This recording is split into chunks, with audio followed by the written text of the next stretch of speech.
2030 е годината на новото проширување на Европската унија и таа е достижна и за Македонија. Ова е ставот на поранешниот главен преговарач на Хрватска со Европската унија и експерт на УНОПС, според кого тоа е достижно ако се работи на реформите и реформската агенда, односно дека се е заснована на резултати. Ние се радуваме на новиот процес на проширување во 2030 година, меѓутоа 2030 година е веднаш за даголот. Не е многу далеку, така да има огромна работа која што треба да се спроведе, меѓутоа ова е изводливо.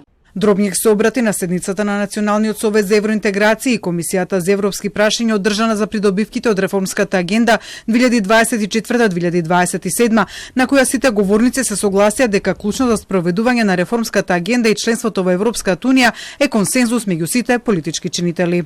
Време е да гледаме низ една друга перспектива, да влеземе и да работиме и да се бориме што и да е на масата, каква и пречка да биде пред нас исправена, мораме да се обединиме, поради тоа што кога сме заедно, ги обединуваме сите капацитети, нема пречка што не можеме да совладаме. Ваквата сериозна реформска агенда нема да може да биде успешно спроведена ако се спроведува само од одредена група на пратеници или од парламентарното мнозинство кое што ја има доминантната улога во собранието.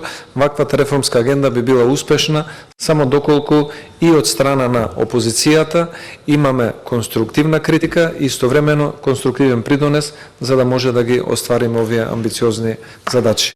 Министерот за европски прашања на иста линија со пратениците дека собранието ќе ја има клучната улога во спроведувањето на реформската агенда. Улогата на собранието е круцијална за успех во сите овие аспирации што ги имаме. Амбасадорката на Швајцарија и заменик амбасадорот на Европската унија во Македонија потсетија на тоа дека предвидените реформи со реформската агенда се всушност со години дел од стратешките акциските планови на земјава, како и дел од препораките на експертите.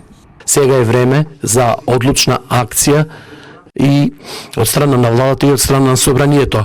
Истовремено беше потенцирано и дека менувањето на меѓународниот поредок кој се случува во моментов не значи промена од страна на Европската унија на стратешкиот пат за проширување, туку како што рече Дробњак, таа останува посилна и порелевантна во тоа од кога било.